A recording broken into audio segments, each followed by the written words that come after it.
শুধুমাত্র আমার ক্লায়েন্ট আপুর রিকোয়েস্টে আজকের এই কেকের ভিডিওটা আমি করেছিলাম। নয়তো এই কেকটার ভিডিও করার আমার কোনো রকম ইচ্ছা ছিল না। তার পিছনে একটাই কারণ, আর কারণটা হচ্ছে এই কেকের ডেকোরেশন ভিডিও আমি আগেও আপনাদের সাথে শেয়ার করেছি। আর এটা মূলত শুধুমাত্র একটু কালারটাই চেঞ্জ হবে, তাছাড়া আর কিছুই না। তবে আপু আমাকে অনেক করে বলেছিলেন যেন আমি ভিডিওটা করি, তো সেই জন্য মূলত আপুর জন্য ভিডিওটা করা। আসলে আমরা সব সময় তো দেখা যায় সব কেকের ভিডিওগুলো করতে পারি না, কারণ দেখা যায় সময়ের একটা ব্যাপার আছে। আমরা যারা ভিডিও মেক করি শুধুমাত্র তারাই বুঝি যে আসলে একটা আধা ঘন্টার কেক যদি আমি সেখানে ভিডিও রেডি করতে যাই তাহলে আমার 1 ঘন্টা টাইম লেগে যায়, মানে ডাবল টাইম হয় ওখানে।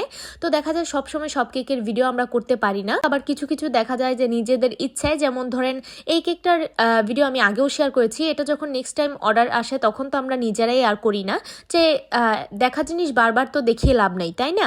যাই হোক, তো আমি এই কেকটার অর্ডার রেখেছিলাম যে আপুর থেকে। আপুটা মূলত চট্টগ্রামে থাকেন, আর আপু চাচ্ছিলেন যেন তার প্রিয় মানুষের বার্থডেতে সে স্পেশাল কিছু করতে পারে।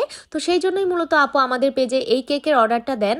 আর আপুর লোকেশনটা যেখানে দেয় আপু আর কি আমাদের গাজীপুরে, তো সেখান থেকে আমাদের লোকেশন বেশি একটা দূরেও ছিল না। আর সবচেয়ে বড় কথা হচ্ছে এই কেকটার সাথে শুধুমাত্র কিন্তু কেক যাবে না, আপু এটার সাথে কিছু স্পেশাল জিনিস পাঠিয়েছিলেন যেগুলো আমি মেক করে দিয়েছি, মানে আমি নিজে জোগাড় করেছি। আপু আমাকে বলে দিয়েছিলেন যে কিভাবে কি করতে হবে, তো আমি সেভাবেই আপুর মন মতো করে দেওয়ার চেষ্টা করেছি। আর আলহামদুলিল্লাহ লাস্টলি আপু কিন্তু অনেক ভালো রিভিউ দিয়েছে, প্লাস আপু অনেক বেশি স্যাটিসফাইড ছিল আমাদের পেজ থেকে কেকটা নিয়ে। বিশেষ করে আমি সব সময় চেষ্টা করি প্রতিটা কাজে আমি অনেক বেশি গুরুত্ব দিই। আমার কাছে মনে হয় যে কেক জিনিসের মধ্যে তাদের কিন্তু একটা আবেগ থাকে, একটা ভালোবাসা জড়িয়ে থাকে এই কেকটার মধ্যে, বা তাদের প্রিয় মানুষের যেহেতু এখানে ব্যাপার আছে, তো সেটা তো এমনিতেই অনেক বেশি স্পেশাল হয়। তো সবসময় আমি চেষ্টা করি 100% দিয়ে এই কাজটা করার। তবে যদি কখনো আপনাদের মনে কষ্ট দিয়ে থাকি বা কখনো যদি আমার দ্বারা কোনো ভুল ত্রুটি হয়ে থাকে, তাহলে অবশ্যই আমার মতো ছোট্ট একটা মানুষকে আপনার ক্ষমা সুন্দর দৃষ্টিতে দেখবেন।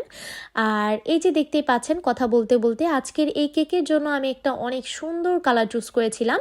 আপু আমার উপরে কালারটা রেখেছিলেন, আর লাস্টে আপু বলেছিলেন যে অনেক বেশি স্নিগ্ধ ছিল। আর এই কেকটা স্নিগ্ধ হওয়ার পিছনে কিন্তু এই একটাই কারণ, এই লেমন ইয়েলো কালারটা। মাশাআল্লাহ, এটা যে কতটা স্নিগ্ধ, মানে চোখ জুড়ানো একটা কালার, এত বেশি প্রিটি ছিল এটা। আর এই যে এখানে আমি কিছু ডালপালা দিয়েছিলাম চকলেট গানাশ দিয়ে, আর সেই সাথে কিছু চেরি করে দিয়েছি, আর এর সাথে দিচ্ছি কিছু ছোট্ট ছোট্ট সুগার বল।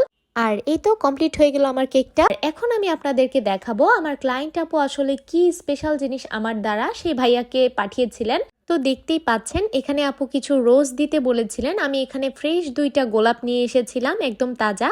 আর সেই সাথে ছিল ভাইয়ার জন্য ছোট্ট একটা উপহার, একটা ইয়ারফোন। আর হচ্ছে আপু আমার দ্বারা একটা ছোট্ট চিরকুট ভাইয়াকে পাঠিয়েছিলেন, যেটা আমি লিখেছিলাম। আপনারাও যদি চান তাহলে কিন্তু আপনাদের প্রিয় মানুষকে এরকম সুন্দর স্পেশাল গিফট আমাদের মাধ্যমে পাঠাতে পারেন। সব মিলিয়ে আপু কিন্তু অনেক বেশি এক্সাইটেড ছিলেন আপুর এই কেকটার জন্য। আর আলহামদুলিল্লাহ আমি আপুর সেই ছোট্ট আশাগুলো পূরণ করতে পেরে নিজেও অনেক বেশি খুশি। আজকের মতন এখানেই বিদায় নিচ্ছি। সবাই ভালো থাকবেন, সুস্থ থাকবেন। আল্লাহ হাফিজ।